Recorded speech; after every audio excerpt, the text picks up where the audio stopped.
곧 안식 후 첫날 저녁 때에 제자들이 유대인들을 두려워하여 모인 곳의 문들을 닫았더니 예수께서 오사 가운데 서서 이르시되 너희에게 평강이 있을지어다.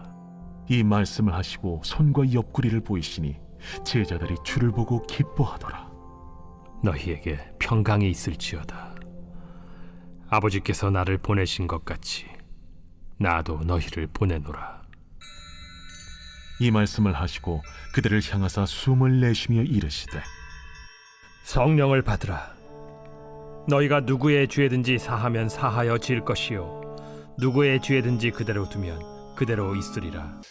존 고든 댄 브리튼 지미 페이지라는 사람이 세 명이 함께 책을 하나 썼어요. 그 책의 제목이 원 워드라는 한 단어라는 책입니다. 복잡 다양한 세상 속에 한 단어에 집중하여 실천할 때 그 삶이 달라진다는 거예요.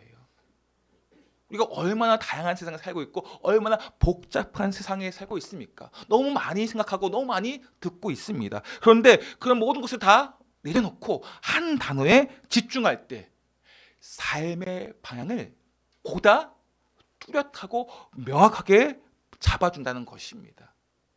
우리가 너무나도 많은 것들을 하게 되고 많이 보게 되고 많은 것을 하다 보니까 방향이 이상한 데로 갈 때가 있어요. 산으로 갈 때가 있다는 거예요. 근데 이 책은 그러한 것들을 다 내려놓고 한 단어, 그 한 단어에 내가 집중하고 실천할 때 삶이 달라진다는 것입니다. 그렇다면 내 인생을 바꾸는 한 단어는 무엇일까요? 여러분의 삶을 바꾸고 있는 한 단어는 무엇입니까? 우리가 이 땅에 살다 보면 그때마다 많은 사건들이 있고 내 인생에도 크고 작은 사건들이 있습니다. 그때 일어나는 사건들이 나의 삶에 영향을 주며 바꿔줄 때가 있어요. 이제 코로나가 지나가고 있지만 코로나도 우리의 삶을 바꾸는 어떠한 영역이 되었습니다. 한 단어가 되고 있어요. 코로나 이후에도 다양한 일들이 우리의 삶 가운데 있지 않습니까? 그것이 성공이든 대학이든 뭐든 나에게 어떤 영향을 주고 내가 만나는 그런 중요한 인생을 변화시키는 한 단어가 있을 수 있다는 것입니다. 그리고 무엇보다 그리스도인 우리에게 영향을 주는 나를 바꾸는 한 단어가 있다면 무엇일까요? 우리 분명히 예수님, 그렇죠? 예수님이라는 한 단어가 우리의 삶을 바꾸는 그런 한 단어이기도 하고요. 또 오늘 부활주일이니까 부활, 우리의 인생의 최대의 변수가 부활입니다. 우리가 부활을 믿느냐 믿지 않느냐에 따라서 그 삶은 확연히 달라지게 됩니다. 그래서 그리스도인에게 이 부활은 우리의 인생을 바꾸는 큰 워드 되어 우리의 삶을 새롭게 만든다는 것입니다. 부활을 바르게 확실히 믿음으로 말미암아 우리의 삶은 달라진다는 것입니다. 모든 것이 달라진다는 것입니다. 이 부활에는 이 한 단어가 우리의 인생의 최대의 변수가 된다는 사실을 믿으시기 바랍니다. 이 부활을 내가 믿을 때 우리 인생은 달라지는 것입니다. 오늘 본문에는 인생 최대의 변수라 말할 수 있는 부활이라는 한 단어, 그 단어, 이 부활에 대한 소식을 들었음에도 불구하고 불안해하고 염려하는 두려움에 빠진 제자들을 볼 수가 있습니다. 흔히 지상 최대의 사건인 이 부활 사건, 근데 그 사건 이후에 제자들이 불안과 두려움에 빠져 있다는 거예요. 그래서 지금 마가의 다락방에 함께 모여 있습니다. 이들이 이렇게 불안과 두려움에 사로잡혀 있을 때 누가 찾아오냐? 예수님께서 그들을 찾아오십니다. 19절 말씀 한번 볼까요? 시작. 이날 곧 안식 후 첫날 저녁 때에 제자들이 유대인들을 두려워하여 모인 곳에 문들을 닫았더니 예수께서 오사 가운데 서서 이르시되 너희에게 평강이 있을지어다. 아멘.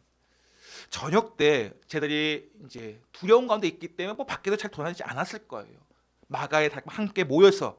근데 모였는데 유대인들이 두려워하여 모인 곳에 문들을 닫았더니 이 한 문장이 내포하는 두 가지 의미가 있습니다. 문들을 닫았더니, 닫힌 문들입니다. 그런데 그곳에 예수님께서 어떻게 그 문들을 지나서 제자들을 만났다는 거예요. 이것은 예수님의 몸이 어떻다는 거예요. 시간과 공간을 초월하여 부활체의 몸으로 제자들을 방문했음을 보여주고 있고요. 또 하나는 생각해 보세요. 문들을 다 닫았습니다. 이 문들을 닫았다는 것은 문만 닫은 게 아니고 고리도 다 잠근 거예요.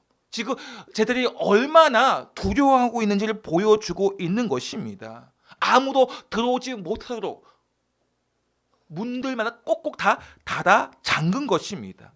자신들의 안전을 위한 방법이기도 하죠.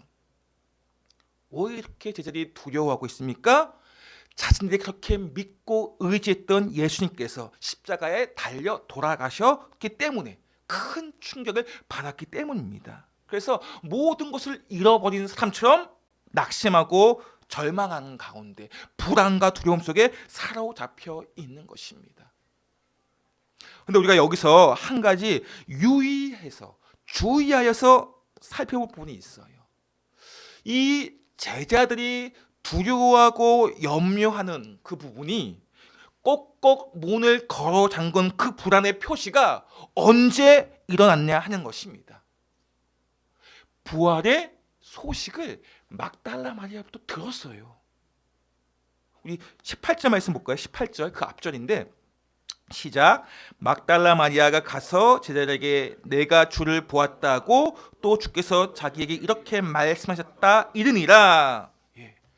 막달라 마리아가 부활하신 주님을 보았다고 하고 있어요. 내가 주를 보았어. 자기에게 이렇게 말씀하셨어 라고 증거하고 있습니다. 부활의 증인이 그렇게 증거하고 있음에도 불구하고 제자들은 불안해하고 두려워하고 있다는 것입니다. 사랑하는 성도 여러분, 예수님의 부활을 믿으십니까? 아멘. 그렇게 우리가 아멘 하는 것 참 감사하고 믿음의 고백입니다. 그런 고백으로 우리가 부활에 대한 확실한 믿음이 있으셔야 돼요. 근데 제자들은 부활에 대해 들었음에도 불구하고 지금 불안해하고 두려워하고 있다는 거예요. 왜 그렇습니까? 제자들은 찾아오는 현실의 그 두려움에 사로잡혀 있기 때문에, 예수님 부활에 대해 들었지만 그것이 믿어지지 않는 거예요. 그리고 지금 나에게 찾아오는 것은 내가 예수님을 따라가면 매질을 당하고 감옥에 갇히게 되는 그 지금의 당장의 현실에 사로잡혀 있다는 것입니다. 그래서 부활의 소식을 들었음에도 불구하고 불안해하고 두려워하고 있는 것입니다. 이것이 비단 제자들의 모습만이 아닐 거예요. 우리도 이렇게 지금 믿음의 고백을 하고 있지만 막상 세상에 나가보면 우리의 이 마음을 압도하고 두렵게 만들고 불안해하게 만드는 일들이 얼마나 많이 있습니까? 그때마다 우리도 불안해하고 염려하고 두려워하지 않습니까? 부활신앙을 가진 우리들의 모습도 어쩌면 제자들의 모습과 크게 다르지 않을 수도 있다는 것입니다. 우리 앞에 놓인 인생 문제들, 건강의 문제, 자녀의 문제, 노후의 문제, 결혼의 문제, 참 다양한 문제를, 이 문제들이 우리의 마음을 압도하고 있습니다. 그것 때문에 우리가 불안하고 두려울 때가 있다는 거예요. 사랑하는 성도 여러분, 우리가 예수님의 부활을 믿는다면 우리의 삶은 달라져야 합니다. 고난이 찾아오고 염려가 찾아오고 두려움이 찾아와도 낙심하지 말아야 한다는 것입니다. 부활의 신앙을 가지고 있게 힘차게 우리는 살아가야 한다는 것입니다. 신앙이라는 것은 하나님을 향해 마음의 문을 열어두는 거예요. 고난이 찾아오고 두려움이 찾아오고 염려가 찾아와도, 그 어떤 상황이 찾아와도 두려움과 불신으로 마음의 문을 닫는 게 아니에요. 신앙은 그 어떤 상황이 찾아와도 하나님을 향한 신뢰와 그 말씀을 의지하며 마음의 문을 활짝 열어두는 것입니다. 끝까지 말씀을 붙잡는 것입니다. 이것이 신앙이에요. 이것이. 우리는 신앙생활을 하고 있지 않습니까? 부활에 대해 많은 이야기를 들었고 우리는 믿고 있다고 고백하고 있습니다. 그래서 찾아오는 두려움 앞에, 염려 앞에, 현실 앞에 우리는 어떻게 반응하고 있습니까? 두려움과 염려 때문에 우리의 마음의 문을 꼭꼭 잠가두고 있지 않습니까? 제자들이 그렇게 하고 있잖아요. 문을 다 꼭꼭 다 걸어 잠가두었어요. 하나님께서 지금 그 두려움과 염려 앞에 서 있는 우리를 향해 말씀하고 싶어 하셔요. 근데 우리는 꼭꼭 문을 잠고 있는 거예요. 들으려고 하지 않아요. 지금 제자들이 그렇다는 거예요. 마리아를 통해서 분명히 그 주의 부활하심을 들었습니다. 그런데 불구하고 문을 꼭꼭 잠가두고 있다는 거예요. 그게 제자들의 모습이겠지만 우리들의 모습일 수도 있다는 것입니다. 사랑하는 성도 여러분, 어떤 상황 속에 놓여 있다 할지라도 우리는 하나님의 끝까지 의지하고 신뢰하며 하나님 향해 문을 열어놓는 그러한 성숙한 그리스도인 되시기를 예수님 축복합니다. 이렇게 부활의 소망으로 살아가는 그리스도인들, 염려와 걱정과 근심이 찾아오고 있지만 마음의 문을 활짝 열어둔 그리스도인들에게 하시는 말씀이 무엇입니까? 오늘 반복해서 19절, 22절, 26절 너희에게 평강이 있을지어다. 아멘. 너희에게 평강이 있을지어다. 부활의 소망을 가지고 있는 우리에게 하시는 말씀이에요. 염려와 두려움이 없을 수는 없어요. 우리가 이 땅을 살아갈 때 수고하고 무거운 짐진 자들이기 때문에 염려와 두려움과 계속 찾아옵니다. 그러나 우리가 그 염려에 두려움에 사로잡히지 않을 수 있는 것은 주님께서 우리에게 말씀하십니다. 너희에게 평강이 있을지어다.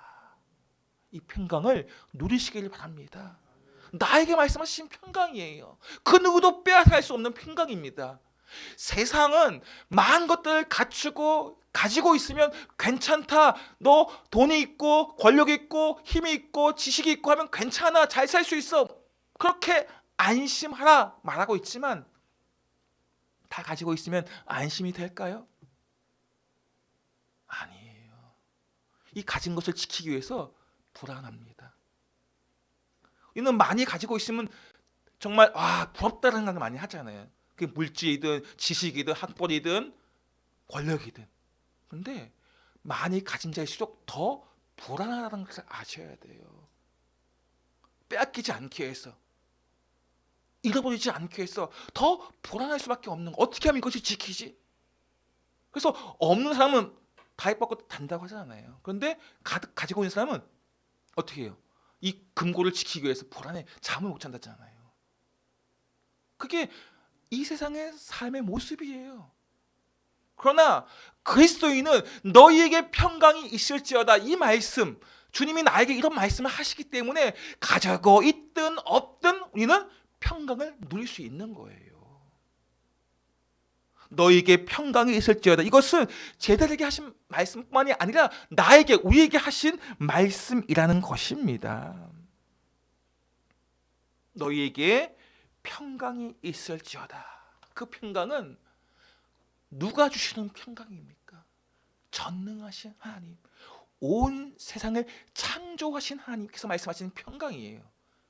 제가 여러분에게 평강이 있으십시오라면 어떻게 해요? 그래도 감사하죠. 서로에게 평강이 있으십시오. 근데 그렇다고 해서 내 마음에 평강이 생깁니까? 나는 불안한 인간이에요. 우리는 다 불안한 인간이에요. 책임질 수 없는 인간이에요. 서로를, 부모가 자녀를 책임질 수 있을까요? 최대한 책임지겠지만 책임 못 져요. 우리는 유한한 인간이기 때문에 학교 가면 걔가 어떤 일이 있을지 모르잖아요. 어떤 일이, 어떻게 사고 보니까 60대 어떤 운전하시는 음주운전 하셔가지고 4명의 초등학생들이 사고를 당했어요. 부모가 아무리 지키려고 해도 이건 안심이 안 되는 거예요. 어떤 일이 일어날지 모르기 때문에 마음에 이런 일이 계속해서 발생한다면 어떻게 되겠어요? 마음의 부모들은 물가에 내어놓은 아이처럼 두려워할 수밖에 없는, 염려할 수밖에 없는 거예요. 맨날 전화하고 어디 있냐 할 수밖에 없는 거예요. 평강이 없죠. 그러나 주님께서 너에게 평강이 있을지어다 라고 한다면 우리는 참된 평강을 누릴 수 있는 거예요. 가지고 있고 없고에 상관이 없습니다. 내가 어떤 상황에 놓여 있든 주님께서 너희에게 평강이 있을지어다 라고 말씀하신다면 그 말씀이 나에게 그대로 임할 줄 믿으시기 바랍니다. 그 평강은 나에게 주시는 평강이에요. 빌립보서 4장 6절 7절 말씀 보겠습니다. 시작. 아무것도 염려하지 말고 다만 모든 일에 기도와 간구로 너희 구할 것을 감사함으로 하나님께 아뢰라. 그리하면 모든 지각에 뛰어난 하나님의 평강이 그리스도 예수 안에서 너희 마음과 생각을 지키시라. 아멘. 사도 바울이 지금 어디에 있습니까? 감옥 안에 있어 이렇게 고백을 하고 있어요. 아무것도 염려하지 말고 다만 모든 일에 기도와 간구로 너희 구할 것을 감사함으로 하나님께 아뢰라. 그리하면 모든 지각에 뛰어난 하나님의 평강이 그리스도 예수 안에서 너희 마음과 생각을 지키시라. 실제로 바울은 그 감옥 안에서 평강을 누리고 있다는 거예요. 우리는 어떨까요? 내가 감옥에 있어요? 우리는 어떨까요? 우리도 그 평강을 누릴 수 있습니다. 근데 왜 우리가 평강을 누리지 못하고 있습니까? 주님의 말씀을 신뢰한다면 누릴 수 있는 거예요. 주의 말씀을 의지한다면 그 평강을 누릴 수 있는 것입니다. 감옥에 있든 어디에 있든 어떤 상황이든 우리가 평강을 누릴 수 있다는 사실입니다. 주의 말씀을 의지하고 신뢰하면. 이사야서 26장 3절 말씀 보십시오. 시작. 주께서 심지가 견고한 자를 평강하고 평강하도록 지키시니 이는 그가 주를 신뢰함이다. 아멘. 주를 신뢰할 때, 하나님의 말씀을 의지할 때 평강하고 평강하도록 지키시겠다라고 말씀하고 있다는 사실입니다.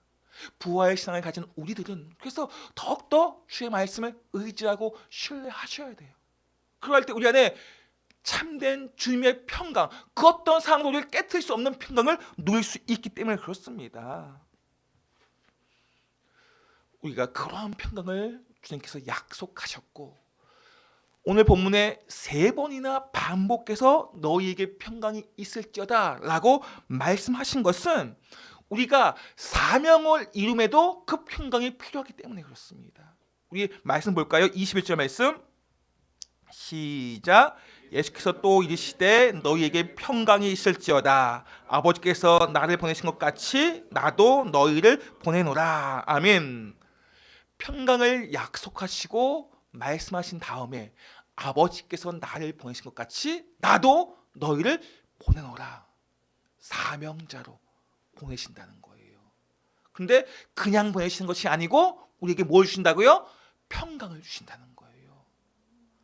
이 땅에서 우리는 각각 사명을 감당하고 있습니다. 그런데 그냥 나 혼자 감당하는 게 아님을 아셔야 돼요. 내 힘으로 감당하려면 얼마나 우리 마음이 찢어지고 힘들고 어렵고 낙심 찾아오고 절망이 찾아옵니까? 그러나 우리 주님께서는 주의 일을 맡기실 때 그냥 보내시는 것이 아니고 너희에게 평강이 있을지어다. 평강을 주시면서 사명자로 보내신다는 것입니다. 우리가 이 땅에서 사명자로 살아갈 때 많은 것이 필요하죠. 물질도 필요하고 힘도 필요하고 지식도 필요하고 많은 것들이 필요합니다. 건강도 필요하고요. 근데 가장 중요한 평강을 우리에게 주신다는 거예요. 평강이 우리에게 필요하다는 거예요. 무엇을 할 때? 사명을 감당하고자 할 때. 평강이 없잖아요. 사명 감당 못합니다. 불안하고 두려워하고 염려하고 걱정하고 사명 감당할 때 얼마나 많은 힘든 일이 찾아오겠습니까? 얼마나 많은 어려움이 찾아옵니까? 오늘도 성교사님 오셨는데 얼마나 많은 일들이 있겠습니까? 사역의 현장에, 선교 현장에. 그런데 그 선교의 현장, 사명의 현장에 그 사명을 감당할 때 내가 늘 떨리고 두렵고 염려하고 생각해 보십시오. 그럼 어떻게 사역을 감당할 수 있겠습니까? 주님이 주시는 평강이 있기 때문에 사명을 감당할 수 있는 것입니다. 그렇지 않으면 아마 마음에 미쳐서 그냥 정신병이 일어날 수도 몰라요. 얼마나 이 세상이 힘들고 어렵고 정신적으로 큰 어려움들이 많은지. 지금 갈수록 그런 어려움들이 지금 눈에 보이지 않습니까? 묻지마 그런 범죄도 많고요. 어떤 뭐 질병을 갖고 있는데 어떤 일이 일어나는지 모르고 있어요. 정말 힘들어요. 정말 어렵고 그런 현실에 살고 있습니다. 그런데 우리가 그럼에도 불구하고 나에게 맡기신 사명을 감당하고자 할 때 우리 주님께서 그러한 세상 속에 흔들리지 아니하고 염려하지 아니하고 그 사명을 감당할 수 있도록 뭘 주신다고요? 평강을 주신다는 것입니다. 요한복음 16장 33절 말씀 보겠습니다. 시작. 이것을 너희에게 이르는 것은 너희로 내 안에서 평안을 누리게 하려 함이라. 세상에서는 너희가 환난을 당하나 담대하라. 내가 세상을 이겼노라. 아멘. 세상에서는 너희가 환난을 당하나. 이 땅에서 사명을 감당할 때 환난이 찾아옵니다. 힘듦이 찾아옵니다. 어려움이 찾아옵니다. 그러나 내가 너희에게 평안을 통해서 담대하라 라고 말씀하고 격려하고 있다는 거예요. 주님이 주시는 그 평안으로 우리는 담대할 수 있습니다. 세상이 주는 평안이 아니 주님이 주시는 평안이기 때문에 우리는 그 환난 속에서도 담대할 수 있는 것입니다. 그 내 앞에 골리앗이 있다 할지라도 우리가 염려하지 않아요. 두려워하지 않습니다. 나와 함께 하시는 분이 전능하신 하나님이 있기 때문에 그 하나님께서 나에게 평안하라. 너에게 평강이 있을지어다 라고 말씀하셨기 때문에 우리는 낙심하지 않을 수 있는 것입니다. 하나님의 꿈을, 하나님의 비전을 이루어갈 수 있는 것입니다. 하나님께서 너희가 환난을 당하나 담대하라. 내가 세상을 이겼노라. 세상을 이길 수 있도록 우리에게 담대하도록 하나님께서 평강을 주신다는 말씀이에요. 오늘 이 말씀이 우리가 얼마나 큰 힘이 되고 얼마나 큰 위로가 됩니까? 이 부활의 신앙이 그래서 평강의 신앙이라고 말할 수도 있는 거예요. 부활의 소망이 내 안에 전능하신 하나님께서 나와 함께 하시며 나에게 평강을 약속하셨기 때문에 우리가 그 사명을 감당할 수 있는 것입니다.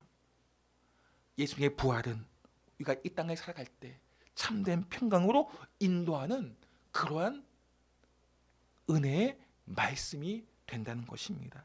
마지막으로 요한복음 14장 27절 말씀 볼까요? 시작.